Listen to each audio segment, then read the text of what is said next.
Very start है, very first sentence, ठीक है। अब आप देखिए आवाज आ रही है, वेरी वेरी स्टार्ट से शुरू करता हूँ। ये आपका टॉपिक है बेटा, इसको कहते हैं करेक्ट यूज ऑफ वर्ड। ये आपके टॉपिक का नाम है करेक्ट यूज ऑफ वर्ड। इसके लिए हम रूल्स और कैसे करो लिखेंगे। ये आप अलग कॉपी के ऊपर, एक अलग रजिस्टर के ऊपर एक जगह पे अलग लिख दें, ताकि आपको जो है वो इसमें देखने में सहूलत हो, बाद में एक जगह पे आप आ जाए। क्लियर है जी।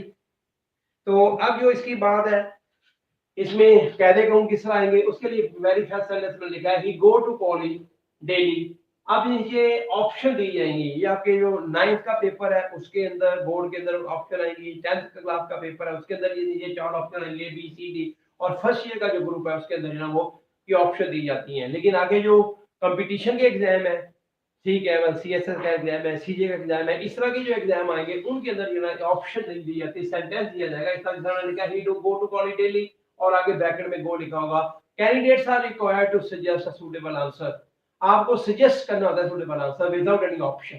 अगर ऑप्शन पे आते हैं तो अगर एक बच्चा गो लिखता है तो ये आंसर रॉन्ग होगा, इसलिए कि ही जो सिंगुलर सब्जेक्ट है, he she it singular subject, the boy the girl the student, ये सिंगुलर सब्जेक्ट होते हैं। Singular subject do not take first form of the verb. ये there is no construction in English. English में grammatical में दो grammatical construction is there in which after the singular subject the first form of the verb is used। यानी कोई ऐसी construction ही नहीं है जिसमें singular subject he she it के बाद वर्ब की पहली फॉर्म आ जाए, तो वर्ब की पहली फॉर्म इनके साथ नहीं आ सकती। इसलिए अगर सी ऑप्शन भी आ जाए तो विल गो। अब विल जो है ना वो फ्यूचर के लिए आता है, ये ऑप्शन यहाँ इसलिए गलत है। अगर तो ये डेली की बजाय टुमारो होता, tomorrow the next week, future होता, तो फिर हम जो ना इस जुमले का तर्जुमा फ्यूचर में कर सकते थे विल को। अब यहाँ इसका आंसर गलत है विल। थर्ड ऑप्शन में आ जाते हैं इज गोइंग। इज गोइंग ये होता है the action that is taking place at the moment, यानी इस वक्त जो काम हो रहा है, जैसे I am delivering a lecture, you are listening to it, ये जो एक्शन है एट द मोमेंट, यानी इसके लिए हम जो है वो इज एम आर का इस्तेमाल करते हैं। वो भी हम अभी आपको बताएंगे कि यानी अगर नाउ आ जाए जुमले में, नाउ या एट प्रेजेंट या इस तरह को लफ्ज हो जो एट द मोमेंट एक्शन जो गोइंग ऑन है उसको इंडिकेट करता हो, eight the moment the action is going on, तो फिर हम इज एम आर का इस्तेमाल करते हैं। अब इसलिए इज एम आर का इस्तेमाल भी गलत है, तो फिर एक ऑप्शन यहाँ बचती है गोज। ये गोज ही आंसर है, लेकिन क्यों, सवाल ये है। ये नहीं कि 3 ऑप्शन गलत हो गई, अब एक आंसर आपका गो है, ऐसी बात नहीं है जी। वालेकुम सलाम जी, ये देख लो जी, सुलेमान जी सर, बहुत क्लियर हो गया। ओके जनाब, क्लियर है जी। जी जी, आवाज नहीं आ रही है, अब भी नहीं आवाज आ रही, देखें जी, देखो अब तो आवाज क्लियर है जी बेटा जी, आ रही है, ठीक है जी। ओके, अब्दुल माजिद साहब आवाज आ रही है जी, क्लियर हो गया बेटा जी। देखें आप, देखिए बात ये चल रही है कि ये अगर प्रेजेंट डेफिनेट में गोज है, इसका आंसर है प्रेजेंट डेफिनेट है, तो प्रेजेंट डेफिनेट एमसीक्यू है। उसके लिए कुछ आपको सजेस्ट किए जाते हैं, मैं यहाँ लिखता हूँ कुछ, यानी ऐसी यानी तजवीज़ है जब हम प्रेजेंट डेफिनेट को इस्तेमाल करते हैं, और वो लफ्ज कौन कौन से हैं। देखिए नंबर 1, उसके लिए प्रेजेंट डेफिनेट टेंस, पहले तो आपको ये पता होना चाहिए प्रेजेंट डेफिनेट है क्या। तो ये मैं हेडिंग लिखता हूँ प्रेजेंट, आप इस साथ साथ नोट करवाते हैं। ये है प्रेजेंट इंडेफिनिट टेंस, जिसको उर्दू में हम कहते हैं fail hall मुतलिक।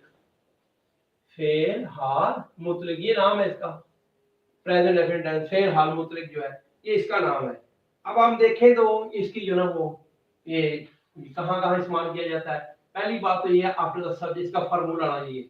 After the subject there is the first form of the verb, और with the first form we add S E S और आई ई एस, और उसके बाद या देयर इज ऑब्जेक्ट, ऑब्जेक्ट है, and after the object there is the remaining part of the sentence, and at the end there is a full stop.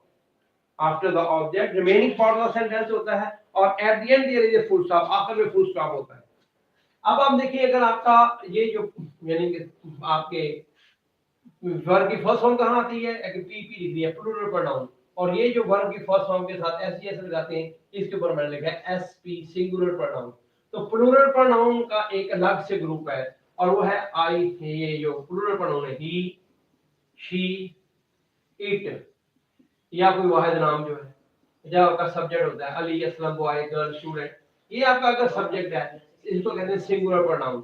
इनका पूरी grammar के अंदर एक अलग ग्रुप है, इन सब के लिए एक कानून है जो सब फॉलो करते हैं, और ठीक है। और उसके बाद ये जो प्लूरल प्रोनाउन है बेटा ये है आई, वी, दे, यू, या कोई जमाना, जैसा बॉयज, गर्ल्स, स्टूडेंट्स, ये प्लूरल प्रोनाउन का एक ग्रुप है।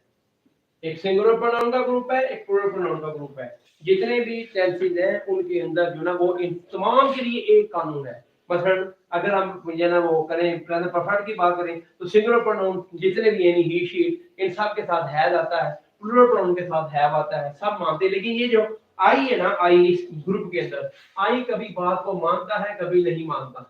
मसलन जब हम कंटीन्यूअस की बात करेंगे तो कंटीन्यूअस टेंस के अंदर तमाम जो सिंगुलर सब्जेक्ट है उनके साथ लगेगा is, he is, she is, it is, the boy is, the girl is, और जितने प्लूरल प्रोनाउन इनके साथ हम लगाते हैं they are, you are, we are। लेकिन ये आई है, इस अकेले के लिए जो ना वो एम लगाना पड़ता है। आई उस ग्रुप को में नहीं फॉलो करता या उसको नहीं मानता। इसी तरह जो अगर पास्ट कंटीन्यूअस की बात करें तो तमाम जो सिंगुलर प्रोनाउन है उनके साथ बाद आएगा he was, she was, it was, और तमाम प्लूरल के साथ बाद आता है you were, they were, we were. लेकिन आई के साथ फिर प्रॉब्लम है, आई यूज्ड टू सिंग यानी कंटीन्यूअस के अंदर ना प्रेजेंट कंटीन्यूअस के अंदर ना पास्ट कंटीन्यूअस के अंदर फॉलो नहीं करता। आई के बाद जो ना वो बाद आएगा, वर नहीं आएगा। क्लियर है? तो ये ही, शी, इट जो ना वो सिंगुलर प्रोनाउन है, I, we, they, you plural pronoun है। विद द प्लूरल प्रोनाउन जी, आई, वी, दे, यू या कोई जमाना जी, हाँ जी, ही, शी, इट जो है जनाब सिंगुलर प्रोनाउन है। ठीक है, ये हमने ये उल्ट कर दिया इसको, सिंगुलर प्रोनाउन इधर लिखने से ये इधर कर दिया जी। तो इसको जो ना वो हम जो ना वो इधर कर लेते हैं, ये हो गया सिंगुलर प्लूरल प्रोनाउन। ठीक है, सिंगुलर प्रोनाउन ये उस ग्रुप में उधर दूसरे ग्रुप में ऐड हो गए हैं जी। इसको यहाँ हम ऐड कर लेते हैं, ये इस ग्रुप में ऐड कर लेंगे। ये जो ही, शी कर रहा है, ये ही, ये प्लूरल है, सॉरी ये प्लूरल है। ये है I, we, they, you, I, we, they, you, ये प्लूरल का ग्रुप है। यानी या कोई जमाना, जैसा बॉय, गर्ल, स्टूडेंट जो है ये जमाना। क्लियर है? और ये सिंगुलर प्रोनाउन कौन से? ही, शी, इट, या कोई वाहिद नाम, जैसा बॉय, गर्ल, स्टूडेंट जो है। ठीक है, ये सिंगुलर प्रोनाउन है। तो अब जो हमारा सिंगुलर प्रोनाउन का ग्रुप है ही, शी, इट का, इसके साथ वर्ब की फर्स्ट फॉर्म के सारे जैसे लगाएंगे, और ये प्लूरल प्रोनाउन के साथ फर्स्ट फॉर्म आती है। यहाँ आपको बता रहा था कि जितने भी प्लूरल प्रोनाउन है उनमें तमाम फॉलो करते हैं, रूल को मानते हैं। आई कभी नहीं मानता, जैसे प्रेजेंट कंटीन्यूअस में आई नहीं मानता, आई के लिए एम है। सिर्फ पास्ट कंटीन्यूअस में आई के लिए एम है। तो कहीं कहीं आई डिफर करता है, वेरी करता है, और कंटीन्यूअस है जिसके अंदर वेरी करता है। बाकी तमाम टेंसेस के अंदर तो इसके लिए अलग ग्रुप है प्लूरल प्रोनाउन, सिंगुलर प्रोनाउन के लिए एक अलग ग्रुप है। अब आते हैं हम यहाँ प्रेजेंट इंडेफिनिट में। ये आपका फार्मूला है, with the singular pronoun we have with the first form S, S या एस। अब यहाँ पे देखें, ये जो आपका सिंगुलर प्रोनाउन है गो, हम इसके साथ ये ऐसे लगा दिए, इसलिए आएगा गोस। यहाँ जरा इस जेमन में एक और बात भी सीखने, देखिए दे गो टू कॉलेज डेली। अब एक जोड़ा ये है, ठीक है। अब दूसरा जोड़ा देखें, the boy singular go to college daily. ये मैं जानबूझ गलत लिखा हूं ताकि आपसे भी करेक्शन कराते हैं। नंबर 3 देखें, द बॉय, द सेम जुमला लिखेंगे, the boy wash his hands, the boy wash his hands regularly. अब ये दूसरा जुमला, तीसरा लिख दिया। और चौथा जुमला देखें, ठीक है जी, the boy plays cricket daily. ये जुमला आ गया। और पांचवा जुमला देखें, the boy cried for milk. अब the point to be noted is that here the subject जो है इन तमाम जुमलों में देखें तो वो सिंगुलर सब्जेक्ट है। ये plural pronoun, with the plural pronoun the first form of the verb is used, again first form it is okay, क्योंकि फर्स्ट प्लूरल प्रोनाउन जितने भी हैं उन सब के साथ फर्स्ट फॉर्म आती है। तो ये फर्स्ट फॉर्म क्लियर होगी प्लूरल प्रोनाउन के साथ, इसमें तो कोई डाउट नहीं है। आप डाउट देखिए, यहाँ पे ये आपका subject singular pronoun the boy, ये देखें the boy singular pronoun, the boy the singular pronoun, the boy the singular pronoun, the same subject. अब देखिए तमाम जुमलों में subject is same, subject differ नहीं कर रहा, लेकिन फार्मूला अलग अलग है। अब देखिए फार्मूले में यहाँ पे देखें तो यहाँ हम जो वो गो जो वर्ब था इसके साथ ई एस लगाएंगे, गोस, यहाँ ई एस लगेगा और यहाँ सिर्फ एस लगेगा। और इस सूरत में बेटा वाई को रिमूव कर देते हैं और आई एस लगेगा। अब द क्वेश्चन दैट अराइजेस, वो सवाल जो उभरता है दिमाग के अंदर वो ये है कि हमने यहाँ पे जो ना वो इसके साथ जो ना वो ई एस क्यू लगाया गो के साथ, इसके साथ एस क्यू नहीं लगा दिया, ऐसे लगाते गलत होता। ये वॉश है ई एस, इसके साथ ई एस क्यू लगाया, इसके साथ अगर आई एस लगाई तो तब गलत होगा। इसी तरह अगर डिस्प्ले है तो हमने यहाँ पे इसका वाई रिमूव नहीं किया, इसका ऐसे लगाया है, लेकिन इधर जो कराई था इसका वाई रिमूव कर दिया और आई एस लगाया। तो इसका यानी कि लाजमी है सवाल ऊपर था कि ऐसा क्यों है। तो क्यों का जवाब देखिए बेटा ये है कि ये जो आपके यानी कि सब्जेक्ट है, जो सिंगुलर सब्जेक्ट होता है, प्रेजेंट डेफिनेट की बात हो रही है, उसी के अंदर बेटा ये हमने ये देखना होता है कि आपका जो सिंगुलर सब्जेक्ट है अगर उसकी फर्स्ट फॉर्म के एंड में, यानी at the end of the first form, eight the end of the first form, अगर जो first form of the verb है उसके जो ना वो एंड के अंदर जो ना वो क्या आता है, ये 4 लफ्ज में लिखता हूं कि इनमें से देखें। ये लफ्ज है जी S H C H X O या डबल एस, ये देखें 5 लफ्ज है, C H X C H है, एस एच है, एक्स ओ डबल एस। अगर ये 5 लफ्ज में से कोई एक लफ्ज होता है तो हम उसके साथ ई एस ऐड कर देते हैं, जैसे वॉश वॉशिंग, रीच रीचिंग, गो को देखें तो गोज, इज पास पासिंग, इनके साथ ई एस आता है। अब आ जाते हैं ये जो है प्ले और एक लफ्ज है क्राई। अब दोनों के अंदर देखें ना तो इसका एंडिंग लेटर वाई है, y is the ending letter। ये फार्मूला ही तब आपको बहुत काम आएगा कि when there is a at the end of the first form there is ending y, यानी at the first form of the verb if the ending letter is y, अगर y ending letter है तो ये formula आपके लिए useful है, otherwise ये rule applicable कहीं और नहीं होगा। तो at the end of the first form देखिए फर्स्ट फॉर्म है, तो एक at the end of the first form देखिए लफ्ज क्या है a और एक लफ्ज क्या है r। अब ये जो a है अगर आपको कॉन्सोनेंट याद हो तो ए को हम जो ना वो ग्रामर में कहते हैं इसको वोवल, ये वोवल्स होते हैं, याद है A E I O U, these are the 5 vowels है। वोवल कितने हैं बेटा जी 5। और उसके बाद अगर इस हम आर को देखें बेटा जी, आर ये देखें आर, तो आर जो एंडिंग वाई से पहले आर है ये वोवल नहीं है, ना ग्रामर में कहते हैं कॉन्सोनेंट, ये होते हैं कॉन्सोनेंट। और कॉन्सोनेंट्स जो ना वो इंग्लिश में होते हैं बेटा ये 21 कॉन्सोनेंट कौन से होते हैं, ये बी सी से लेके वाई और जेड तक, यानी जो 21 है ये टोटल। आप देखें इनको वॉवल्स, ये जो है वॉवल्स और कॉन्सोनेंट ये पूरे कहलाते हैं अल्फाबेट्स, ये पूरे क्या कहलाते हैं अल्फाबेट्स, कहते हैं हम इनको अल्फाबेट है, A L P H A B E T S, alphabet. इसे उर्दू में कहते हैं हरूफे तहजी, ये हरूफे तहजी है। और ये इंग्लिश में बेटा 26 होते हैं। 26 आप देखें 5 प्लस 21, तो 26 are the total alphabet, and out of the 26 5 are the vowels a e i o u, and out of these 26 letters the 5 one यानी अगर आप एक्सक्लूड कर दे 5 को या यू को तो रिमेनिंग जो 21 है बी सी से लेकर वाई जेड तक, व्हिच आर नॉट वॉवल, उन्हें कॉन्सोनेंट कहा जाता है। अब सवाल ये है कि अगर आपका जो ना वो हमने एंडिंग वाई देखना है, एंडिंग वाई ये है वाई यानी at the end of the form first form if there is a Y, तो हम इस एंडिंग वाई से पहले जो वॉवल होगा तो फिर उस सूरत के अंदर जो ना वो इसको रिमूव नहीं करते, वाई को रिमूव नहीं करते, ओनली एस इज एडेड, सिर्फ एस का इजाफा किया जाता है। लेकिन ये सूरत जो दूसरी आपको बताई है कि अगर एंडिंग वाई से पहले कॉन्सोनेंट होगा तो वाई रिमूव हो जाता है, ठीक है ना। अब ये जो वाई है रिमूव हो गया, ये आ गया सी आर।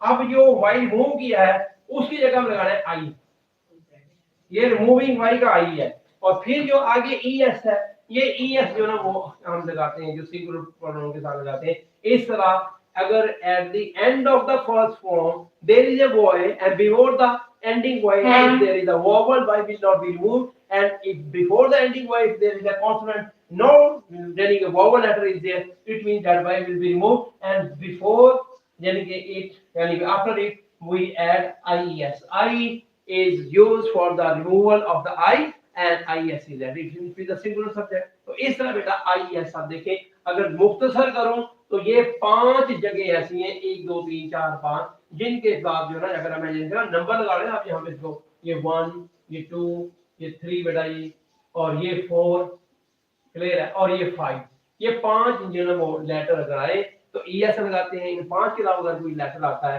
तो जो है ना वो एस लगाते हैं, क्लियर है। और इसके अलावा अगर एंडिंग वाई से पहले वॉवल हो तो वाई खत्म नहीं करते, एस इज एडेड, और एंडिंग वाई से पहले अगर वाई नहीं है, कॉन्सोनेंट ना हो, वॉवल ना हो तो वाई रिमूव हो जाता है, आई एस लगाते हैं।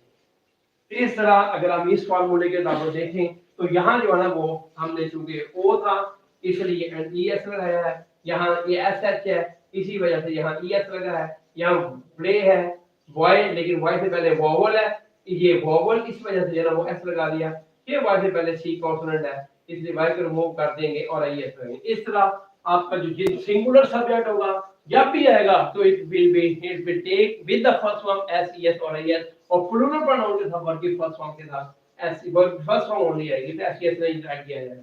ये तो एक जनरल फार्मूला था प्रेजेंट डेफिनेट टेंस का। अब सवाल ये पैदा होता है जी कि हम जो ना वो प्रेजेंट इंडेफिनिट टेंस को ही कहां इस्तेमाल करते हैं जी बताइए।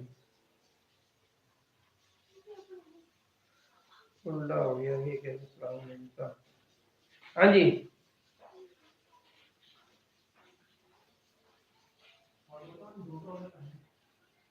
जी बेटा जी, अब देखिए जरा हम जो ना वो इसकी बात अगर करें जी बेटा जी, तो अब देखिए प्रेजेंट डेफिनेट टेंस के यूजेस कहां-कहां हैं, कहां-कहां इस्तेमाल किए जाते हैं, ये मैं रिमूव कर रहा हूं ताकि जो ना वो आप जो ना वो हाँ जी जी उसको देखते हैं जी, इसको हम रिमूव कर रहे हैं, ठीक है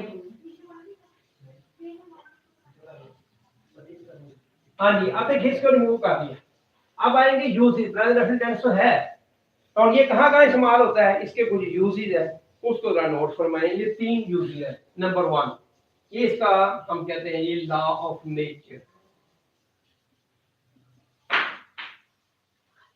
कानून फितरत है, ठीक है। दूसरा जुड़ा देते हैं हैबिचुअल एक्शन,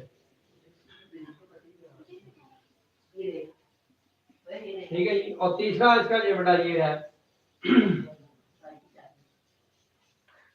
यूनिवर्सल ट्रूथ।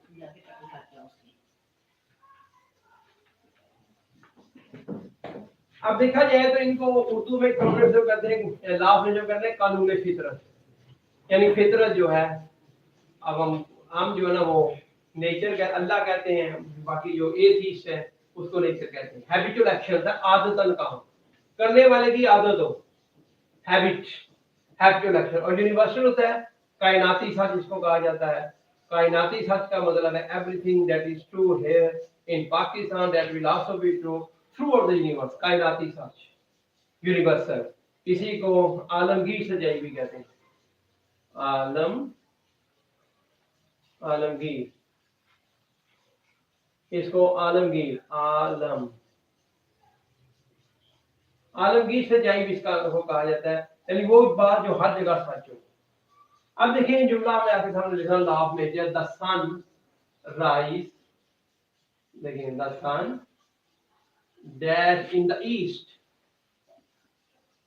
अब अगर ये राइज हो RISE तो इसका आंसर राइजिज होगा, इसलिए कि सन आपके अंदर सिंगुलर सब्जेक्ट और with the singular subject it is law of nature, ये लॉ ऑफ नेचर है, कूने फितरत है, जब भी सूरज निकलेगा the sun rising in the eastern sets in the west, मगरिब में ही ग्रूव होता है, इसलिए इसके लिए सिंगुलर सब्जेक्ट है SES लगा दिया, इसका तर्जुमा प्रेजेंट एक्टिव नहीं होगा। अब हैबिचुअल एक्शन देखें तो जैसे ये यही जो हमने लिखा है ही गोस टू कॉलेज, तो डेली उसकी हैबिट को इंडिकेट कर रहा है, इसी जब हम लिखेंगे he dash go to college. अब देखें डेली, अब डेली इसका क्या इंडिकेट कर रहा है, डेली बेटा इंडिकेट कर रहा है उसकी हैबिट को, इसका मतलब है ये जो गो लफ्ज है हम गो इस्तेमाल नहीं करेंगे बल्कि इसकी जगह आंसर आएगा गोस, तो goes will be the answer, ठीक क्लियर, ये नहीं होगा। तो he dash to college daily, daily क्या जाहिर करता है बेटा, इसकी हैबिट को जाहिर करता है। अब देखिए यूनिवर्सल ट्रूथ होता है, इसका आलमगीर सच्चाई, जो बात जहां सच है वो हर जगह पे भी सच होती है। आप देखें 2 and 2, ये बड़ा मशहूर जुमला है, इसको गौर से समझ आए, 2 and 2 डैश 4, एक ये है, और इसका एक यानी मेक इसका वर्ब है सपोज। इसी तरह का एक और जुमला है, ये बड़ा ही मशहूर जुमले हैं, बोर्ड के रिपीटेड जुमले हैं, और अक्सर ही बच्चे इसका आंसर गलत करते हैं। अब देखिए टू, आप सोच लें भी जाकर हम डिस्कस करते हैं, 2 - 2 डैश 0, और अगर ये बिकम हो तो आंसर क्या होगा? क्लियर है? दो बातें हुई। तीसरा ये है uneasiness, uneasiness dash the head that wears a crown, uneasiness dash the head that wears a crown, और ब्रैकेट में लिखते हैं फर्स्ट फॉर्म देवर लाइफ। अब देखिए ये आपके जो ना वो यूनिवर्सल ट्रूथ से तीनों, 2 और 2 4 होते हैं, जहां मर्जी जाके आप गिन लो, 2 और 2 4 होंगे, 2 and 2 मेक 4 होगा, ठीक है। ये तरह देखें अली एंड अकरम, अब देखें अली एंड अकरम गो या गोस, हाँ ये प्लूरल प्रोनाउन हो गया, Ali and Akram go, Ali and Akram play. Similarly 2 and 2 make 4 not makes, इसको जरा क्लियर कर लें, 2 and 2 is make not makes. और इधर इसको देखें बेटा 2 - 2 becomes 0, ये सिंगुलर सब्जेक्ट है, 2 - 2 becomes 0, इसको समझना इस तरह इजी है। अब देखिए जब दो के दरमियान एंड आ जाता है, अली एंड अकरम, ठीक है ना, अगली एंड निदा, ये दो हो गए प्लूरल, दो सिंगुलर के दरमियान जब एंड आता है तो प्लूरल सेंस होती है, तो इस तरह वो प्लूरल हो गया, 2 and 2 मेक 4, लेकिन 2 - 2 becomes 0, ये becomes होगा, इसके लिए become नहीं है। इसी तरह देखें अनइजीनेस, इसका मतलब बेचैनी, ताकत जो है, dash the head that bears the crown, यानी उस सर के ऊपर होती है जिसके सर पे ताज हो, मतलब बादशाह वक्त जो होता है सर के ऊपर ताज उसके होता था, तो मतलब उसको परेशानी होती है, इसका मतलब घर का जो सर बना है परेशानी सारी उसको है। अब देखिए ये एक यूनिवर्सल ट्रूथ है, और इसका तर्जुमा किसमें करेंगे? प्रेजेंट डेफिनिट टेंस में। तो क्योंकि प्रेजेंट डेफिनिट टेंस में सिंगुलर अनइजीनेस सिंगुलर सब्जेक्ट है, फर्स्ट फॉर्म के साथ एसईएस होता है, तो आएगा लाई। Uneasiness lies the head that bears a crown, इस तरह ये आपका जो सिंगुलर सब्जेक्ट होते हैं ही शी इट, उनके साथ वर्ब की फर्स्ट फॉर्म के साथ एसएस होता है, और प्लूरल प्रोनाउन जो होते हैं उनके साथ वर्ब की फर्स्ट फॉर्म के साथ एसएस होता है। जी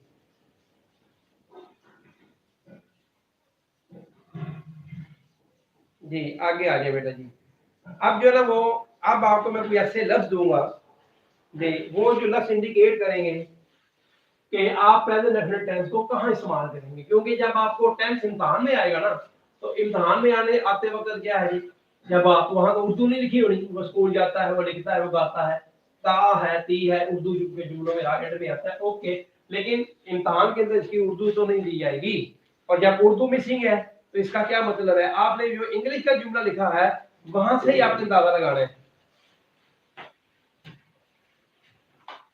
जो आपका इंग्लिश का जुमला होगा ना उससे ज्यादा लगाना है कि जुमला किस टेंस का है।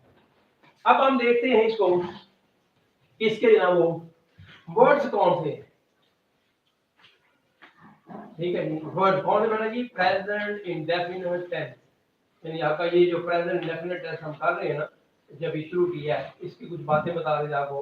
तो प्रेजेंट इंडेफिनिट टेंस में कौन से अल्फाज हैं जो प्रेजेंट इंडेफिनिट टेंस से रिलेटेड है, इसका मतलब है जब आप इम्तिहान में इन लफ्जों को देखें तो automatically this should come into your mind that the sentence will be translated according to the rule of present indefinite tense. वो लफ्ज कौन कौन से, देखिए यूजुअली, USUALLY, नॉर्मली, मेरे साथ साथ आप इसको लिख लें और अपने नोट करवा लें, ये नॉर्मली, यूजुअली, नॉर्मली, जनरली,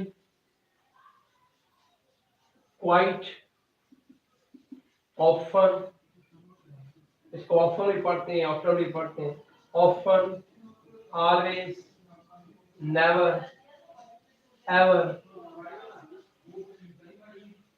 और इस तरह एवरी। अब एवरी डे, डे को मैंने अंडरलाइन किया, अंडरलाइन का मतलब है दैट मे बी चेंज, इस तरह एवरी डे है, इस तरह ये एवरी नाइट, मंथ, कुछ भी हो सकता है, year, every day, every night, every month, ये this underline may be change. तो एवरी, डेली, आप देखिए डेली अगर लिखे ना, डेली, डेली भी एवरी डे होता है, तो daily, every day, every night, every month, ये प्रेजेंट डेफिनेट टेंस होते हैं। ये हैबिट को ज़ाहिर करते हैं।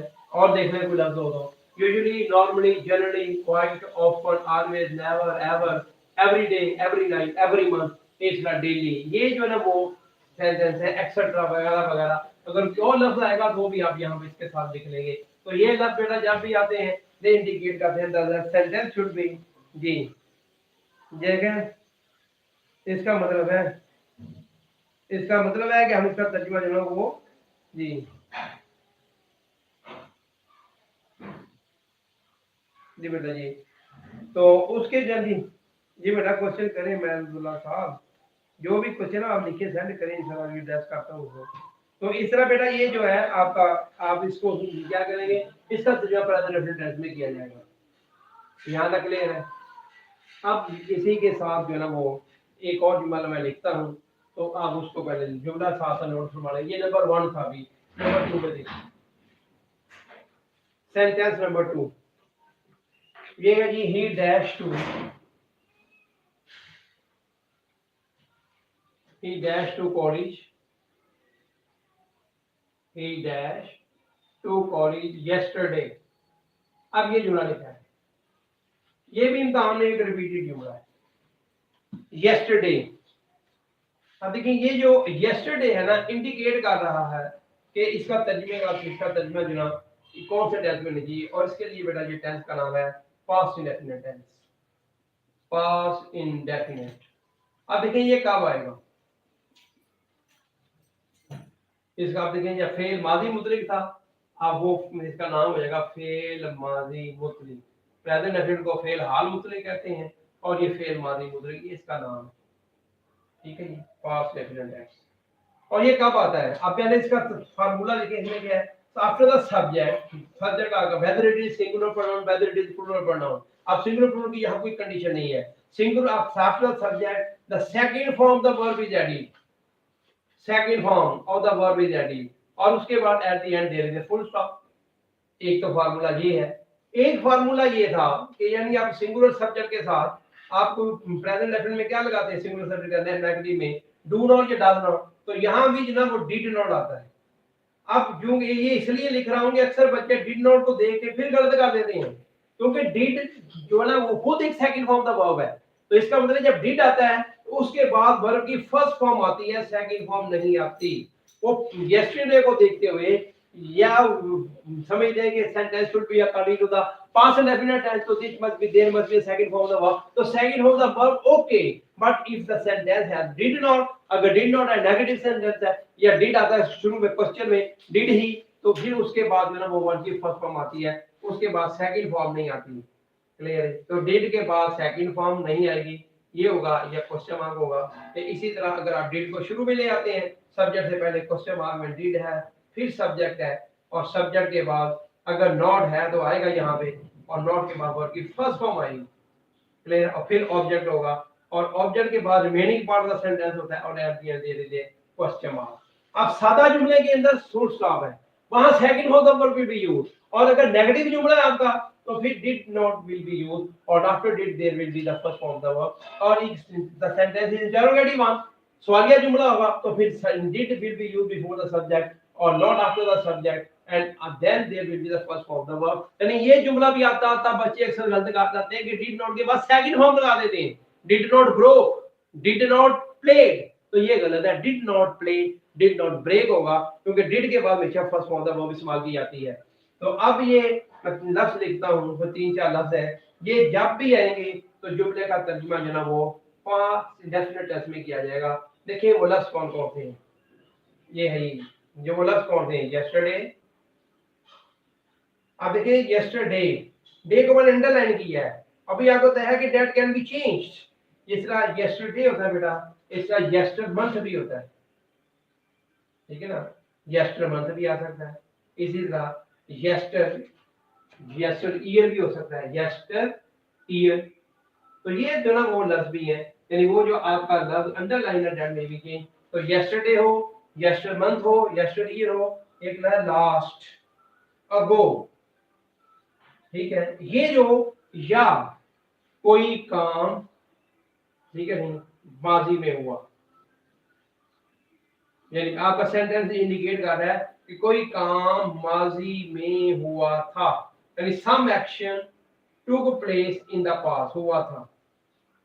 अगर ये जाहिर हो कि माजी में कोई काम माजी में हुआ था, some action took place in the past, तो फिर उसका तर्जुमा जो ना हम पास्ट इंडेफिनिट टेंस में करेंगे, यानी सेकंड फॉर्म द वर्ब इस्तेमाल की जाएगी। और अक्सर आप देखेंगे बोर्ड के पेपर में बार बार ये लफ्ज आपको नजर आएगा, या लास्ट अगो यस्टरडे, तीन में से एक लफ्ज होगा, last ago yesterday. So whenever these words are used, so according to the rules of past indefinite tense, the sentence will be transitive.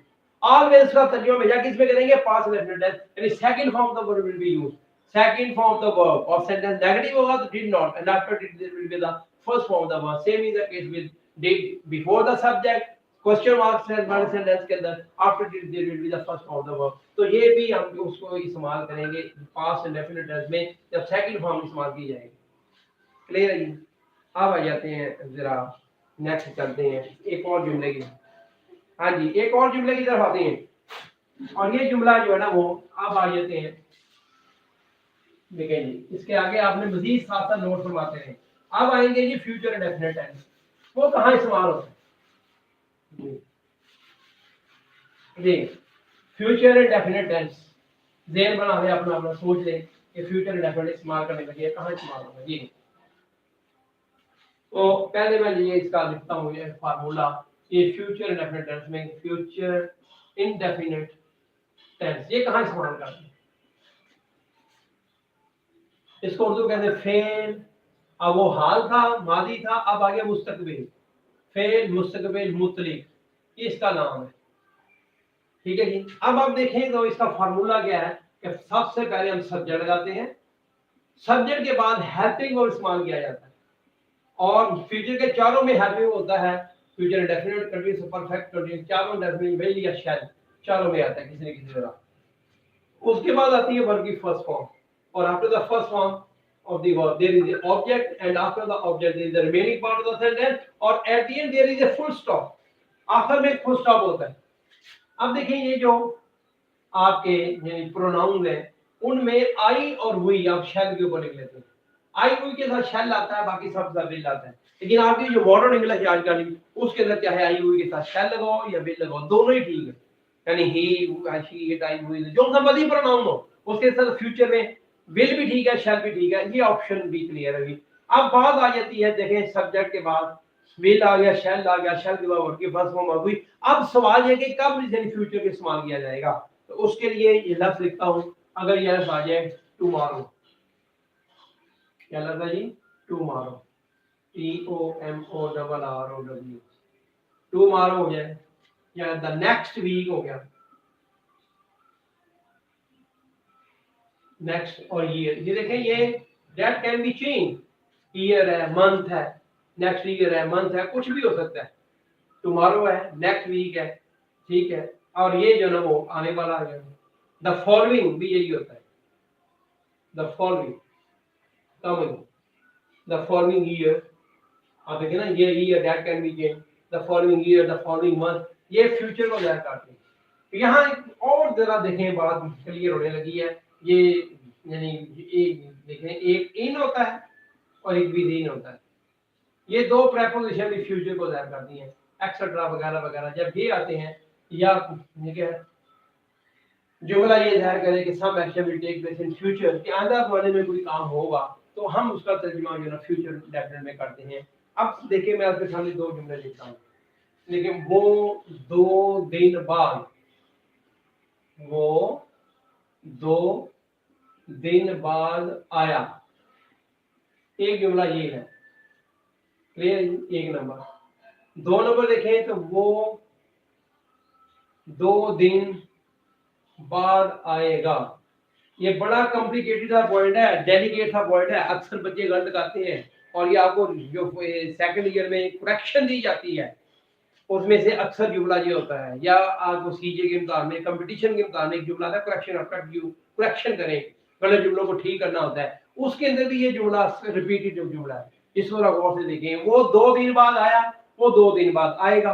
अब देखिए 2 दिन बाद आया, ये कौन सा टेंस है, पास्ट इंडेफिनिट, सम एक्शन, ये ना कोई माजी में काम हुआ, some action took place in the past, इसका मतलब it must be translated according to the rules of past indefinite tense. और पास्ट इंडेफिनिट का मतलब क्या अभी आपको बताया कि after the subject there will be the second form of the verb, second form verb की इस्तेमाल करेंगे। यानी इसका जो होगा जुमला वो तर्जुमा वही होगा ही केम सेकंड फॉर्म, और आफ्टर 2 डेज वो 2 दिन के बाद आया, ही केम आफ्टर 2 डेज।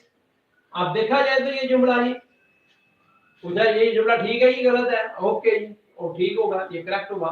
लेकिन यही जुमला देखिए वो 2 दिन बाद आएगा, अब देखिए ही आएगा, ये कौन सा टेंस होगा, फ्यूचर है, इसका मतलब फ्यूचर इंडेफिनिट टेंस होगा। और in the future indefinite will या शैल इज यूज्ड, तो ही विल, क्लियर है, कम फ्यूचर के साथ विल लगा, विल के बाद फर्स्ट फॉर्म आ गई ही विल कम, और आगे वही लिखते हैं 2 दिन बाद आफ्टर 2 डेज। अब देखा जाए तो ये जुमला गलत है। किस तरह गलत है, ये तरह कहा मैं आपको गलत जुमला दिया जाएगा, करेक्ट लिया जाएगा से wrong sentence, incorrect sentence and you will have to you know correct it, आप इसको करेक्ट करना होगा जी।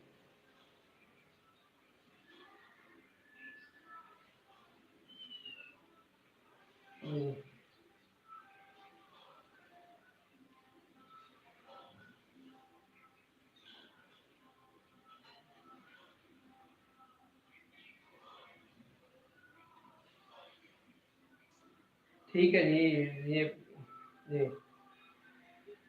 kindly you can make 2 or 3 sentences of the words given above, I don't get। आप वो लफ्ज बताए बेटा, मैं बता देता हूँ कौन से जुमले, आप लफ्ज लिखे मैं बताता हूँ उनके जुमले बना देता हूँ, ठीक है। फिलहाल आप सर यहाँ साथ साथ ये देखें। अब देखिए ही केम आफ्टर 2 डेज, अब आफ्टर जो है ना वो पास्ट के लिए आता है, इसलिए ये जुमला ठीक है, ही केम आफ्टर 2 डेज। लेकिन ये जो आफ्टर है, आफ्टर फ्यूचर के लिए नहीं आता, फ्यूचर के लिए इन होता है या विद इन होता है, इसलिए अगर आप आफ्टर इस्तेमाल करेंगे तो पास्ट है, अगर फ्यूचर टेंस है तो फ्यूचर के लिए हमको विल शैल जो इस्तेमाल करेंगे उसके साथ प्रेपोजिशन इन नहीं होती, आफ्टर नहीं होता, इन होता है या इन विद इन होता है। अब देखिए इसकी सेंस देखें क्या है, ही केम आफ्टर 2 डेज का मतलब है he came after the passage of 2 days, when 2 days pass he came, 2 दिन गुजरने के बाद आया। और लेकिन जब हम कहते हैं he will come in 2 days, so will come, the action will take place in future, it means that he will come in 2 days, यानी within the next 2 days, यानी अगले जो दिन आने हैं which have yet to come, तो next 2 days, within next 2 days, तो इसके लिए फिर हम जो ना in या within का इस्तेमाल किया करेंगे, after का इस्तेमाल नहीं करेंगे। इसका मतलब है कि जब आपको वो यूज ऑफ वर्ब पे जुमला दिया जाएगा, आफ्टर वाला जो जुमला होगा वो पास्ट का होगा, आफ्टर वाला जुमला पास्ट का होगा, और दूसरा जुमला जो आपका फ्यूचर वाला जुमला है ये इन या विद इन का होगा। अब आफ्टर पास्ट में कौन कौन सा आता है, ये जिस तरह ये है आफ्टर 2 डेज ये भी है, और आफ्टर वो पास्ट परफेक्ट में भी इस्तेमाल किया जाएगा, after he had gone we went to sleep, यानी वो जुमला आएगा। लेकिन वो भी एक लंबी डिस्कशन है, तो उसको भी डिटेल से डिस्कस करते हैं। पहले आप जुमले को देखें, क्लियर हो गया। यूजुअली नाउ फ्रॉम ये बताइए, आप देखें ये जो लफ्ज लिखे हैं यूजुअली, नॉर्मली, जनरली, बेटा ये कब मुझे पॉइंट क्लियर करने पड़ते पीछे से, तो ये जब भी लफ्ज इस्तेमाल आते हैं तो इनमें हम प्रेजेंट डेफिनेट टेंस इस्तेमाल करते हैं। एग्जांपल देखें, अब देखें ही ये जो है वी वेंट टू कॉलेज, ये sorry generally we generally go to college, पहली फॉर्म लगेगी। आई यूजुअली देखें, I usually do not tell a lie, present definite है। शी नॉर्मली कम्स हियर, अब देखें नॉर्मली। अब देखें सेल्डम, ये भी एक लफ्ज और आ गया यार, सेल्डम, इसी में लिख लें SELDM, सेल्डम, कभी कभार। It seldom rains here, it seldom rains, he always comes, she never tell the lie. इस तरह ये जुमले बेटा जो ये लफ्ज लिखे हैं, ऑल द जो वर्ड है indicate that the sentence should be translated according to the rules of present definite tense, इसमें प्रेजेंट डेफिनिट टेंस ही आएगा, क्लियर है। अब हम जो जुमला शुरू किया था उसकी तरफ आते हैं। यस्टरडे से बात शुरू हुई थी, यस्टरडे आपको है ये लफ्ज समझें, यस्टरडे, यस्टरवन, यस्टरईयर, लास्ट अगो, तो फिर सेकंड फॉर्म ऑफ वर्ब इस्तेमाल की जाती है। अब इस तरह यहाँ जो वर्ब अगर गो होगा तो गो की सेकंड फॉर्म इस्तेमाल करेंगे, ये वेंट होगा, he went to college yesterday. और फिर इससे अगली बात आपको बताई कि अगर आफ्टर है, जैसे ये है जुमलों के अंदर आफ्टर इंडिकेट करता है पास्ट को, लेकिन इन या विद इन फ्यूचर को इंडिकेट करता है, इसलिए ही वो इन होगा या विद इन होगा, आफ्टर इस्तेमाल किया जाएगा जब विद फ्यूचर इस्तेमाल करेंगे। और फ्यूचर का फार्मूला आपको दिया है कि फ्यूचर हम आई हुई के साथ शायद बाकी सब विल लगाते हैं, कब लगाते हैं, tomorrow, next day, next month या द फॉलोइंग ईयर, या इस तरह का कोई लफ्ज आ जाए, यानी जो काम आइंदा जमाने में हो। देखिए ना, ये इसका मैं शुरू कर देख ये लिखा है कि कब नेक्स्ट ये, या कोई काम, कोई आने वाले, कोई काम आने वाले जमाने में होगा, आने वाले जमाने में होगा। जुमला ये इंडिकेट करे कि कोई काम आने वाले जमाने में होगा, तो उसके लिए हम जो है फ्यूचर इंडेफिनिट का लफ्ज इस्तेमाल करेंगे। इन फ्यूचर डेफिनेट टेंस का मतलब है आफ्टर द सब्जेक्ट विल या शैल विल बी यूज्ड। इस तरह बेट देखा जाए तो ये present definite, past definite, future indefinite ये क्लियर हुआ। क्लियर है जी? यूजुअली, ऑफन, एवर, जी बेटा बिल्कुल जी। इंशा में ये प्रेजेंट डेफिनेट है, बिल्कुल ठीक है जी, प्रेजेंट डेफिनेट टेंस है। ओके जी जी, थैंक यू जी, बिल्कुल क्लियर हो गया पॉइंट बेटा जी। ओके, आगे चलते हैं। अब ये पॉइंट क्लियर है, अब आ जाते हैं हम जो है ना वो ये एक और सेंटेंस है जो बहुत तंग करता है, और वो है ये हम वर्ड इनको रिमूव कर रहा हूँ बेटा जी, आज मैं इसको रिमूव कर रहा हूँ। लिखें जिस 3-4 लफ्ज हैं जो गड़बड़ करते हैं अक्सर, और बाद का आपने बोर्ड के पेपर देखेंगे तो उन्होंने बोर्ड में आते हैं ना, फर्स्ट ईयर का अगर पेपर को बताऊं तो फर्स्ट ईयर का ना 5 सेंटेंस इस्तेमाल किए जाते हैं। यूज द वर्ब, 5 नंबर का ये क्वेश्चन है, 5 जुमले दिए जाते हैं, उन 5 में से अक्सर 3 ये होते हैं। 1 2 2 3 पेपर मैंने पेपर में देखा कि 5 में 3 ये हैं जो आप लिखेंगे। नोट फरमाया जरा इसके लिए ना, वो टेक्निकलिटी इसके अंदर कितनी टेक्निकल बातें देखें। अगर 9 आ जाए, क्या जी, नो, NOW, तो जुमले का तर्जुमा और टेंस में करते हैं। अगर बाय नाउ आ जाए तो जुमले का तर्जुमा और टेंस में करते हैं, और जस्ट नाउ आ जाए तो जुमले का तर्जुमा और टेंस में करते हैं। अब लफ्ज तो सेम है, now, now, by now, just now, और एग्जामिनर भी यही चाहता है कि whether the student know the difference, या डिफरेंस जानते हैं अमंग दी 3 वर्ड्स, इन 3 लफ्जों का डिफरेंस को पता है, इस्तेमाल का पता है, तो इसीलिए वो एक ही पेपर के अंदर 3 जुमले रख देता है। अब देखिए, नौ आ जाए या नौ के साथ बाद का लिख दे एट प्रेजेंट, बाद का लिखे दीज डेज, लिखते हैं इसको अलग कर दो जी, बाद का लिखे दीज डेज, और या लिखे नौ के साथ लिखते हैं नाउ डेज। ये वन वर्ड भी बना के लिख सकते हैं नाउ डेज को, और नाउ को इस तरह लिखते हैं nowadays. Both ways are correct, दोनों तरह लिखा जा सकता है। पंक्चुएशन में फर्स्ट ईयर के बच्चे ख्याल करें, अगर एग्जाम में उसने इस तरह लिखा है इकट्ठा तो इसको वन वर्ड बना के लिखेंगे, लेकिन अगर उसने अलग अलग थोड़ी सी हाइफन दी है तो इसका मतलब है कि आपने इनके दरमियान हाइफन के साथ लिखना है। बोथ वेज आर करेक्ट, लिखा दोनों तरह से जा सकता है, खुद से लिख रहे हो चाहे इस तरह लिखें चाहे इस तरह लिखें, पंक्चुएशन या बाउंड है।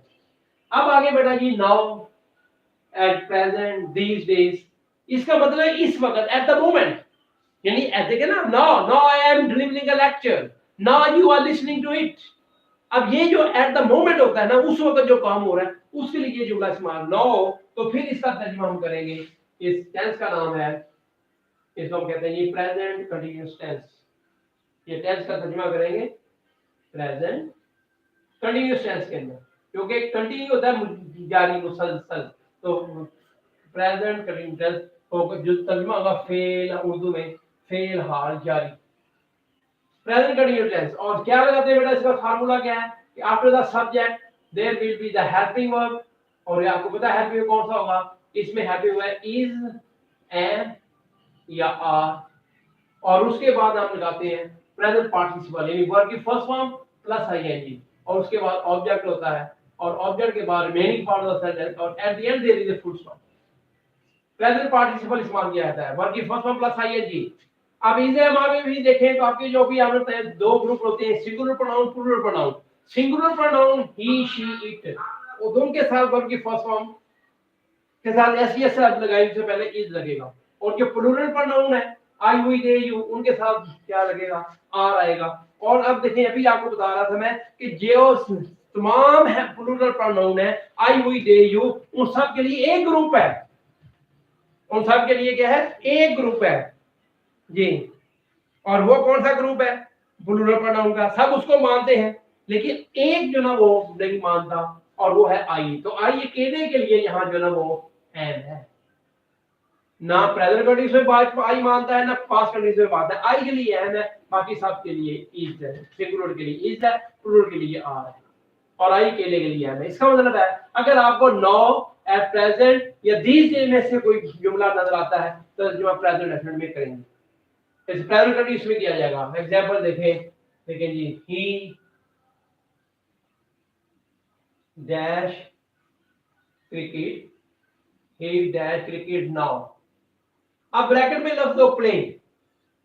अब देखें तो क्या कैसे तर्जुमा किया जाएगा, अब नाउ की वजह से क्या होना चाहिए, इज एम आ, तो ये इज आ गया, और वर्ब की फर्स्ट फॉर्म प्लस आई है जी, ये प्लेइंग आ गया, ये प्रेजेंट पार्टिसिपल, तो he is playing cricket now, ये इस तरह हो गया। ये क्लियर है। अब एक जुमला और बोर्ड में है, वो भी बड़ा कॉम्प्लिकेटेड जुमला है और किसी टेंस का जुमला था, बच्चे समझने से नकासर है कि ये किस तरह हो सकता है। देखिए नंबर 2 देखें, लुक, जुमला क्या है जी, लुक देखो, look he dash after the bus, look dash he after the bus, bracket में लफ्ज रन। अब देखिए कैसे होगा, लुक डैश ही रन्स, ठीक है, ये बाय नो का नीचे कर देते हैं जी। अब देखें ये कैसे होगा, लुक ही, अब देखिए ये भी जुमला जो है वो प्रेजेंट एट द मोमेंट, देखिए क्या हो रहा है, मोमेंट इंडिकेट कर रहा है, look he is running after the बात, देखो बात के पीछे भाग रहा है, तो रनिंग आफ्टर द बात जो ना क्या है, eight the moment the action is going on, action going on है। हमें इसके अंदर वो लफ्ज नहीं लिखा हुआ, इज एम आर लगो के लगाने के लिए जो आपको बताया कि नाउ या प्रेजेंट में से कोई लफ्ज नहीं है, लेकिन ये एक्शन इंडिकेट कर रहा है, लुक आफ्टर द बात, देखो, देखना क्या इंडिकेट कर रहा है कि देखो the action is going on, look he is singing, look he is coming to us, तो ये लुक इंडिकेट कर रहा है एक्शन इज गोइंग ऑन। इसका मतलब है इस जुमले का तर्जुमा भी हम जो है वो इज एम आर ही लगाएंगे, तो ही इज होगा और ये रनिंग होगा, रनिंग आफ्टर द बस। यहां ये जो रन है इसको भी जरा देख लें, रन इस तरह, ये जो रनिंग है R U N I N G, तीसरा रनर जो लफ्ज है आर यू एन, रन से रनर, ई आर, रनर। अब ये जुमला बाज़ का इम्तिहान के अंदर आ जाता है, बच्चे अक्सर कंफ्यूज होते हैं कि जो डबल स्पेलिंग हो गई या नहीं, पुटिंग, टी डबल होगा या नहीं, पुटिंग में टी डबल होगा या नहीं होगा, इस तरह रनिंग में आर यू डबल एन होगा या नहीं होगा। तो ये भी ये समझ ले बेटा, ये जो रन है ना, आर यू रन, ये जो है ना आर यू रन, इसको इंग्लिश में कहते हैं पन, पी यू एन पन, इसको उर्दू में हम शब्द कहते हैं, पंजाब अरबी में शब्द नहीं होती, ठीक है, शब्द इस्तेमाल की है अरबी जुबान के अंदर ना, वो शब्द इस्तेमाल करते हैं और जो क्या आती है डबल साउंड देती है, याद है, मैं एग्जांपल देता हूं, कहते हैं अल्हम्दुलिल्लाह, लिल्ला, लिल्ला, यानी अब देखिए दो बातें निकल रही हैं, लिल्ला ये शब्द है, इसको इंग्लिश में पन कहते हैं, डबल साउंड आ रही है, तो इंग्लिश में जब जिस वर्ड पे डबल साउंड होती है, पन होता है, उसने डबल होना होता है, वो डबल होता है, और उसके लिए डबल करने का तरीका आप इम्तिहान में भी भूल जाए ना, ये पता नहीं डबल होता है, यानी एक मेरा फार्मूला याद रखे, हमेशा जिंदगी बाद नहीं भूलेगा। डबल करने का फार्मूला ये है कि आप देखें उस जो वर्ड है जिसने पे पन है, जिसने डबल होना है, क्या उससे पहले जो लेटर है वो वॉवल है या नहीं, कौन सा ना वॉवल, अब कहना ये वॉवल, अगर उससे पहले कोई वॉवल है और वॉवल भी सिंगुलर, सिंगुलर वॉवल, अगर एक वॉवल है, जो डबल वॉवल हो जाए तो जनरल रूल एप्लीकेबल नहीं है, यानी if there is not vowel, मतलब कि if there is a consonant, अगर वॉवल ना हो तो फिर भी लेटर डबल नहीं होगा, अगर डबल वॉवल हो फिर भी लेटर डबल नहीं होगा, लेकिन अगर सिंगल वावल हो तो जिस लफ्ज पे पन है वो लफ्ज डबल स्पेलिंग हो जाएंगे। आप देखें इसके लिए मैं एक जगह छोड़ी यहाँ लगाएंगे एन रनिंग।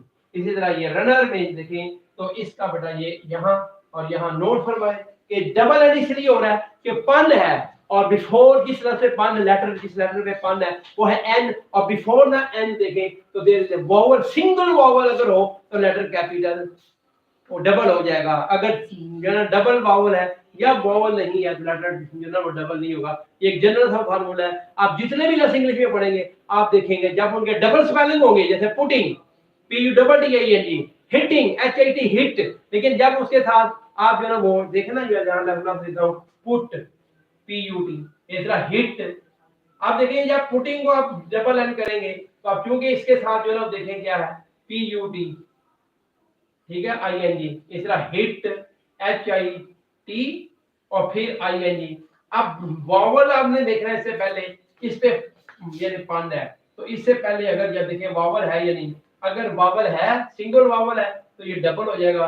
अगर सिंगल वावल ना हो डबल वावल हो फिर भी नहीं होगा, वावल ना हो तो फिर भी डबल नहीं होगा। क्लियर है? इस तरह ये देखें ये आपको आज जो बताया है वो ये है कि जो ना वो प्रेजेंट कंटीन्यूअस है जी और ये कंटीन्यूअस है। आगे देखें ये जो जुड़े रह गए ये दो। अब देखिए एक रह गया ना बाय नाउ, इसको भी जरा क्लियर कर दें बाय नाउ और जस्ट नाउ। अब देखिए ना बाय नाउ ये और टेंस है और जस्ट नाउ और टेंस है। खाली नाउ वाला हो गया प्रेजेंट कंटीन्यूअस। अब देखिए बाय नाउ, ये जो बाय नाउ होता है ठीक है ये होता है इसको कहते हैं फ्यूचर परफेक्ट टेंस, ये फ्यूचर परफेक्ट में आता है और कहते हैं फेल मुस्तकबिल हो गया ना मुझसे ये फ्यूचर फेल मुस्तकबिल मुकम्मल ये वो होता है। और इसका देखें अगर हम फार्मूला क्या है तो इसमें हम सब्जेक्ट फ्यूचर आपको बताया मैंने कि फ्यूचर के चारों टेंसों में जो हेल्पिंग वर्ब है वो विल शैल लाजमी होता है। यानी यहाँ जो हेल्पिंग वर्ब है वो है विल हैव या शैल हैव, विल हैव या शैल हैव और उसके बाद हैज आपके पास हमेशा थर्ड फॉर्म द वर्ब इस्तेमाल की जाती है। इसके बाद थर्ड फॉर्म होती है फिर ऑब्जेक्ट होता है, ये फ्यूचर परफेक्ट होता है और after the object there is a full stop, end में फुल स्टॉप होता है। और उसी तरह जिस आपको पहले बताया फ्यूचर के चारों में आई हुई के साथ शैल लगाते हैं बाकी सब विल लगाते हैं, यही फार्मूला यहाँ पे। तो अगर आपको बाय नाउ नजर आए बाय नाउ या खाली बाय नजर आए तो वो फ्यूचर परफेक्ट होता है। खाली बाय टुमारो बाय इवनिंग जरूरी तो बाय नाउ, क्योंकि बाय का मतलब है तक, बाय का क्या मतलब है तक शाम तक, ये ना बाय नाउ इसका मतलब है अब तक। तो आप देखें ना आप अगर जुमला भी करके देखें अब तक बारिश रुक चुकी होगी, अब तक ये आम मार्केट में पहुंच चुके होंगे तो ये चुके होंगे फ्यूचर परफेक्ट हो जाएगा विल हैव शैल हैव लगेगा। अगर बाय नाउ आ जाए या जस्ट नाउ आ जाए बाय नाउ या खाली नाउ आ जाए या खाली बाय आ जाए बाय या बाय नाउ और नाउ आए तो जुमला प्रेजेंट इंडेफिनिट कंटीन्यूअस में करेंगे। अब आ जाए जरा इसको जस्ट नाउ। अब जस्ट नाउ अभी है ना who has read the book just now, who has knocked at the door just now, तो just now ज़रा कहते हैं बेटा प्रेजेंट परफेक्ट को, प्रेजेंट परफेक्ट टेंस और प्रेजेंट परफेक्ट टेंस में का उर्दू हम करते हैं फेल हाल है, जो कि ये फेल हाल मुकम्मल है, फेल हाल मुकम्मल प्रेजेंट परफेक्ट टेंस। और उसके लिए देखें आफ्टर द सब्जेक्ट होता है तो सब्जेक्ट के बाद हम क्या लगाते हैं तो हेल्पिंग वर्ब, और यहाँ हेल्पिंग वर्ब अलग अलग है। यहाँ हेल्पिंग वर्ब है हैज या हैव और उस हैज या के बाद देखिए परफेक्ट में जो है थर्ड फॉर्म आती है, third form the verb will be used and after the third form there will be the object होगा और after the object the remaining part of the sentence and at the end there will be a full stop. अब हम जरा इसको देखें तो जितने भी सिंगुलर प्रोनाउन है उनके साथ आएगा हैज, सबके साथ हैज ओके। जितने प्लूरल प्रोनाउन है उन सब के साथ हैव आता है। आई भी यहाँ बात को मानता है जो कंटीन्यूअस में नहीं मान रहा था, I have you have they have. जितने प्लूरल प्रोनाउन होंगे उनके साथ हैव लगाएंगे, जितने सिंगुलर होंगे उनके साथ हैव लगेगा। और ये कब होगा जब जस्ट नाउ आ जाए, जस्ट नाउ या बाय नाउ, ये इंडिकेट करता है प्रेजेंट परफेक्ट को। जब जस्ट ना हो, बाई ना हो तो फ्यूचर परफेक्ट होता है, और खाली ना हो तो ये कंटिन्यूस होता है, प्रेजेंट कंटिन्यूस है। इस तरह ये देखें जुमले थे।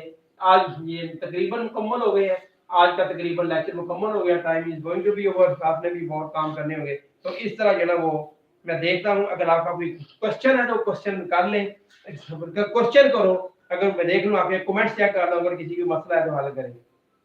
ये बताइए।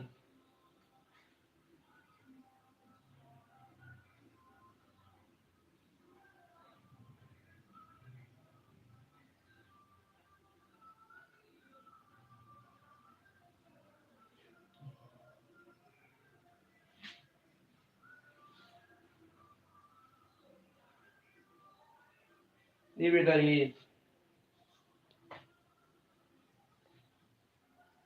ये बेटा ये ओके करें बेटा, ये अगर आप देखें सबको क्लियर हो गया, कोई प्रॉब्लम तो नहीं रहा। ठीक है जी।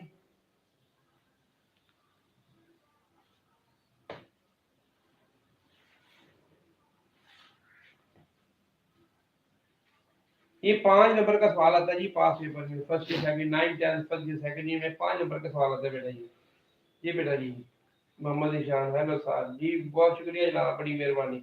अब देखिए जी, it is going to be over, almost all the question have been address, तकरीबन सब के जवाब दे दिए गए हैं। फिर अगर कोई सवाल हो तो फिर नेक्स्ट डे इंशाल्लाह, कल याद रखने, कल आपसे फिर मुलाकात होगी। Wish you best of luck, अल्लाह हाफिज, बाय, खुदा हाफिज।